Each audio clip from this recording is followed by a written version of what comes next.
안녕하세요. 2024년 새로운 한 해가 밝았습니다. 박수! 안녕하세요. 여러분과 올해도 함께하는 책을 나눠주고 책을 요약하고 또 책을 읽은 느낌들을 같이 전하는 임 대표의 책잇 아웃에 오신 여러분을 다시 한번 환영합니다. 한 번 더 박수! 자, 여러분 어떻게 연말 잘 보내셨습니까? 2024년 시작해서 또 새로운 책을 가지고 여러분 앞에 나왔습니다. 올해를 같이 이렇게 보니까 올해가 청룡의 해라 그래요. 청룡의 해. 얼마 전에 제가 그 TV에서 채널 정확하게 기억이 안 나는데 소년시대라는 너무 재밌는 아주 저희 세대 이야기거든요. 제가 이제 50이 좀 넘어서 물론 목소리는 그렇게 들리지 않으실 걸 압니다만 근데 거기에 보니까 이제 여러 학창 시절에 있었던 추억들에 대한 얘기하면서 여기 약간 스포일러인데 나는 백호를 이기는 청룡이야 하고 나왔던 장면들이 잠깐 기억이 잠깐 났습니다. 어쨌든 간에 2024년도 여러분들 많이 행복하시고 또 2024년도에도 임 대표의 책이 나웃은 좋은 책을 여러분에게 소개시켜 드리도록 열심히 노력하도록 하겠습니다. 오늘 2024년도 처음으로 소개시켜 드릴 책의 제목은 마흔에 읽는 쇼펜하우어입니다. 40대에게 드리는 위로의 책으로 오늘 이 책을 정했고요. 제가 오늘 이 책을 정한 이유는 크게 두 가지가 있습니다. 첫째는 저희 구독자, 지금 이번에 제 구독자가 180명을 넘었어요. 이런 180만도 아니고 180명. 저한테 너무너무 소중한 일이고요. 이 180명의 구독자들 가운데 연령대를 보시니까 40대, 50대가 제일 많으시더라고요. 그래서 이분들을 위한 특별한 선물로 마흔에 읽는 쇼펜하우어를 준비를 했습니다. 자, 이 내용들을 한번 여러분 같이 읽어볼 텐데요. 소제목이 이러네요. 마음의 위기를 다스리는 철학 수업. 자, 마흔을 시작하셨거나 또 이제 마흔에 진입하시는 분들, 마흔을 끝내시는 모든 분들에게 오늘 이 책이 도움이 됐으면 합니다. 지은이는 강용수 님이시고요. 유노북스에서 2023년 9월 7일에, 그러니까 작년이죠. 벌써. 네, 나왔습니다. 마흔에 읽는 쇼펜하우어, 그 다음에 니체 작품의 재구성 등 총 24권의 책들을 쓰는 대부분 철학책과 연관되어 있는 책을 쓰셨더라고요. 작가분은 고려대학교 철학연구소 연구원으로 계시고 동대원에서 강의도 하십니다. 고려대학교 학부와 대학원에서 서양 철학을 전공하시고 석사학위를 받으시고 박사학위는 독일 뷰르츠부르크 대학에서 받으셨습니다. 오랜 시간 인생의 무의미에 대해서 고민하다가 학창시절 아르투어 쇼펜하우의 삶과 죽음의 번뇌, 이거 어려운데, 를 감동 깊게 읽고 또 거기에 영향을 받았다고 합니다. 그리고 니체가 쇼펜하우의 책에 영향을 받아서 철학자가 됐다고 하잖아요. 그래서 허무주의를 극복하기로 결심을 하고 이를 바탕으로 해서 쇼펜하우어와 니체의 철학을 우리가 그냥 쇼펜하우어 얘기하면 저도 어렸을 때 철학 좀 배울 때 어떤 생각이 들었냐면 염세주의자. 그래서 근데 모든 거 다 근데 다 불필요해, 다 헛되고 했더니 모든 게 헛되다 이런 느낌이었는데 이게 이제 이분이 연구하면서 어떤 생각을 했냐면 쇼펜하우어와 니체 철학을 이제 바탕으로 해서 여기서 진짜 근본적으로 이들이 말하고 싶은 건 긍정과 행복이었다는 거예요.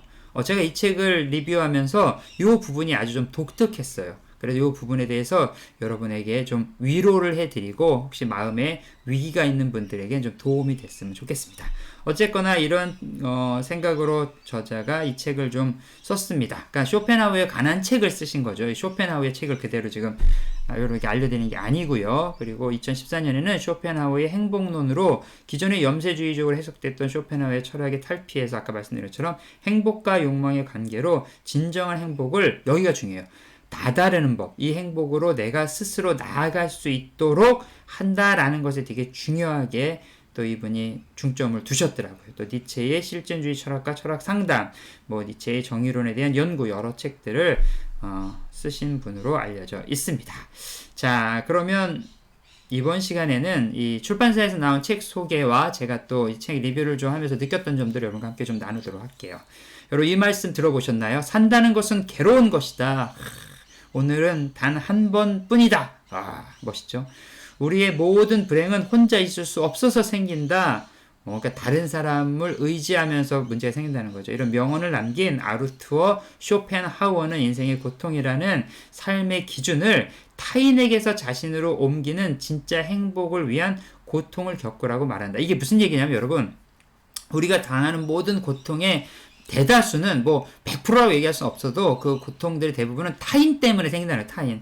타인의 의존적인 삶을 살기 때문에 내 안에 고통이 자꾸 생기는데 그것을 내 스스로 나에게 중점을 두고 약간 이기주의적인가? 약간 그럴 수도 있겠는데 어쨌든 그렇다고 뭐 다른 사람에게 막 이렇게 좀 나쁘게 하라는 얘기는 아니겠죠. 그러니까 모든 고통의 원인이 쇼펜하우어 봤을 때는 다른 사람에 대한 지나친 관심이나 그의 관계 속에서 생기기 때문에 내가 조금 고독하더라도 그 고독을 통해서 내 스스로를 좀 돌아보면서 내 안에서 진정한 기쁨을 찾아가라. 제가 이렇게 말을 하는 거 좀 멋있네요. 이런 얘기가 이 쇼펜하우어가 얘기하는 진짜 행복이라는 거죠.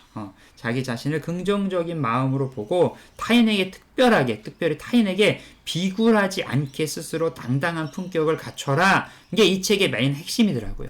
자, 여러분 2024년도 다른 사람 앞에서 비굴하게 살지 마시고 좀 더 당당하게 사시면 좋을 것 같습니다.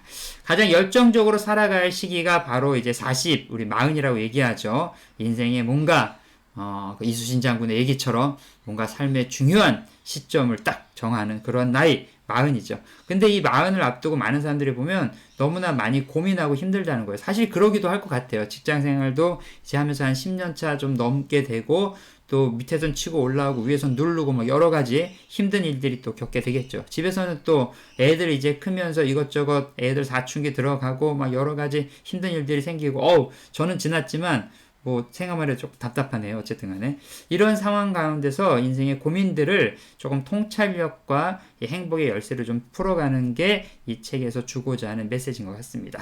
자, 인생은 고통인가? 또 이런 것들에 대해서 지식과 경험, 인간관계 수많은 일들 이런 것들 답답하신 분들에게 이 책을 소개해 드리도록 하겠습니다.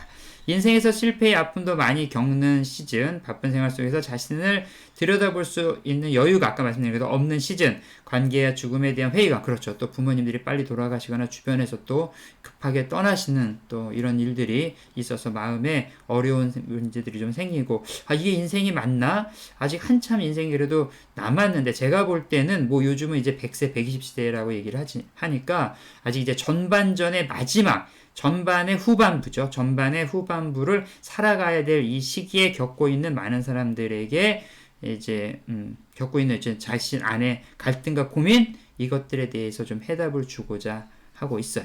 마흔에게 또한 마음을 앞두었거나 되돌아보는 이들에게 마음의 위기를 다스리고 싶은 분들에게 마음의 위기 다스리는 분들에게 쇼펜하우어의 냉철한 조언이 냉철합니다. 아주 좀 도움이 될 거라고 생각합니다. 쇼펜하우어는 인간 본성의 욕망이 영원히 충족될 수 없기 때문에 인생상은 고통의 연속이다라고 얘기를 했어요. 우리가 가지고 있는 모든 것들 또 아니고 우리가 갖고자 하는 모든 것들을 다 얻을 수 없기 때문에 우리 마음은 계속 고통일 수밖에 없다라는 거죠. 그래서 그 욕망에서 잘 살고자 하는 것이 이제 마음속에 있는 것들을 좀 내려놓으라는 거예요. 욕망을 좀 잘 다스릴 때 결국 우리 안에 행복을 찾을 수 있다라는 거죠. 왜 태어나서 괴로움을 겪느냐는 탄식만 하지 말고 자신의 행복을 위해서 고통을 겪어야 한다면 성장 지향적인 통찰력을 가지고 이것들을 한번 이겨내보자. 이 마흔에 다시 한번 점핑을 하자라고 얘기를 한 것 같습니다.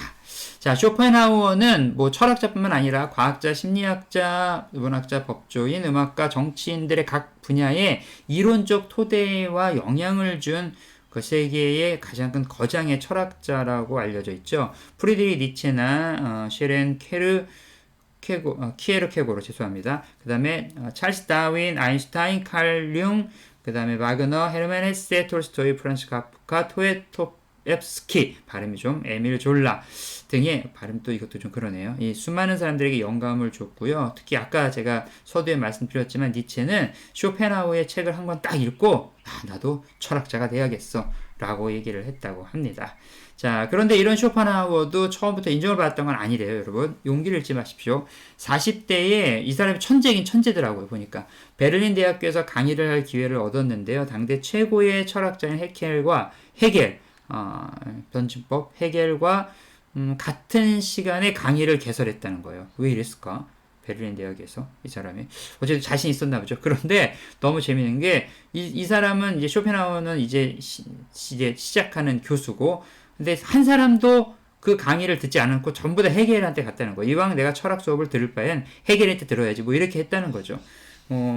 그래 논문에서도 이제는 뭐 헤겔이나 피히테 같은 사람들을 비난하는 논문을 또 열심히 썼어요. 그러니까 뭔가 세상의 기본적인 생각과 틀에서 좀 벗어나고자 했던 것 같습니다.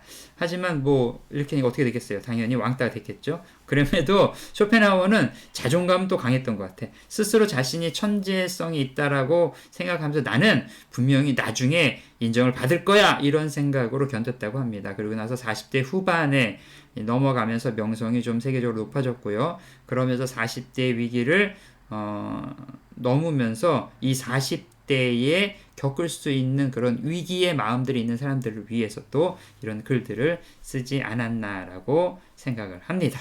어쨌든 간에 이 책에 대한 내용들이 여러분들에게 큰 도움이 좀 될 걸로 저는 좀 생각을 합니다. 여기 몇 분의 이게 소개에 있는 내용을 좀 한번 읽어드릴게요. 또 쇼펜하우어는 인생의 의미를 끊임없이 고민했다. 그 결과 모든 인생은 고통이다라고 했지만 그는 인생사를 고통으로만 결론 짓지 않았다. 고통에는 두 가지 종류가 있다. 하나는 인생의 무게중심이 자기 바깥에 있는 가짜 행복을 쫓는 고통이다. 인생의 무게중심을 바깥에서 쫓는 건 가짜 행복이래요. 오호. 또 하나는 인생의 무게중심을 자기 밖에서 자기 안으로 옮기는 진짜 행복을 위한 고통이다. 그러니까 행복을 내 안에서 찾으려고 할 때, 여러분 제가 어느 책에서 옛날에 봤는데 그 얘기가 있더라고요. 혼자 잘 노는 사람이 같이 모였을 때도 잘 논다. 혼자 노는 가장 확실한 방법이 뭔지 아십니까? 네, 책 읽기입니다. 그리고 여러분 지금 이 채널을 들으시면서 혼자 놀기 잘하고 계시죠? 잘하시는 겁니다. 혼자 잘 노는 사람이 같이 모여서도 잘 놀더라고요. 계속 읽어드릴게요. 쇼펜하우어는 인생의 고난과 괴로움은 어느 정도 필요하며 진짜 행복을 쫓는 고통을 겪어야 한다고 했다. 거기에는 누가 빼앗을 수도 없고 사라지지도 않는 자기 긍정, 자부심, 자립심, 당당한 품격을 얻을 수 있다. 이 진짜 행복을 얻기 위한 방법의 핵심은 자신이 하고자 하는 것과 할 수 있는 것에 집중하는 것이다. 이게 너무 중요해요. 다른 사람 일에 너무 많은 에너지를 쓰지 마십시오. 여러분, 네. 아무리 잔소리 열심히 해도 결국 그 사람 하고 싶은 대로 합니다. 그러니까 여러분은 여러분이 하고 싶어 하는 일, 그리고 할 수 있는 일에 집중을 하십시오. 그러면 분명히 달라질 겁니다. 그렇게 하다 보면 여러분의 마음이 또 단단해지고 여러분의 중심을 잘 잡게 된다는 거죠. 자, 마흔이 이르기 전까지 혹시나 가짜 행복으로 고통을 겪었다면 이제부터는 진짜 행복을 위해서 여러분들 한번 뛰어보시면 좋을 듯 합니다. 행복과 고통을 알기 시작한 40의 나이에 삶의 현실적으로 좀 돌아보고 또 삶의 필요한 부분, 이제부터 내가 사는 이 전반전 마지막을 어떻게 마무리 잘하고 후반전을 준비할 것인지에 대해서 이 책이 여러분에게 분명히 도움이 줄 것을 저는 확신합니다. 자, 목차에 있는 내용을 또 좀 읽어드리도록 하겠습니다. 목차는 뭐 예상했던 것처럼 너무 길어요. 그래가지고 다 읽어드릴 수는 없고 크게 5장으로 나눠져 있으니까 5장이 헤드 타이틀만 읽어드리고 나머지는 여러분들 지금 보시는 채널의 아래에 설명란에 보시면 꼼꼼하게 올려놓도록 하겠습니다. 먼저 목차는 시작하면 상대적인 삶이 아니라 절대적인 삶을 위하여. 이 절대적인 삶은 뭐다? 바깥에 대한 가짜 행복에 쫓지 말고 내 안에 나를 중심으로 한 진짜 행복, 내가 하고 싶은 일, 할 수 있는 일에 집중하자. 이게 40에 읽는 쇼펜하우어의 핵심입니다. 1장 40. 왜 인생이 괴로운가? 쇼펜하우어의 진리에 대한 얘기들이 쭉 나와 있고요. 그 다음에 2장은 왜 있는 그대로 인정해야 하는가? 쇼펜하우어의 자신. 여기 보니까 행복과 불행에 대한 관점을 바꿔라. 쫙 이렇게 있어요. 3장 무엇으로 내면을 채워야 하는가? 쇼펜하우어의 행복론. 어떻게 하라고요? 밖이 아니라 안에서 찾아라. 4장 어떤 사람으로 살아야 하는가? 쇼펜하우어의 관계에 대한 얘기들 너무너무 중요하죠, 여러분들. 네, 5장 어디에서 행복을 찾아야 하는가? 쇼펜하우어의 인생에 대한 것, 가짜 행복, 진짜 행복. 다시 한번 강조합니다. 자기 자신이 행복해야 한다. 이런 얘기들이 좀 남아 있습니다. 자, 그럼 이 시간에는 책 속에 있는 내용들을 좀 그대로 발췌해서 몇 소절을 읽어드리도록 하겠습니다. 페이지 36페이지입니다. 인간의 행복을 가로막는 두 가지 적수가 고통과 무료함인데 우리의 인생이란 두 가지 사이를 오가는 것이라고 할 수 있다. 외적으로는 궁핍과 결핍이 고통을 낳는 반면 안정과 과잉은 무료함을 낳는다. 따라서 하층 계급 사람들은 궁핍의 고통과 끊임없이 싸우는 반면 부유하고 고상한 세계의 사람들은 무료함을 상대로 싸움을 벌인다.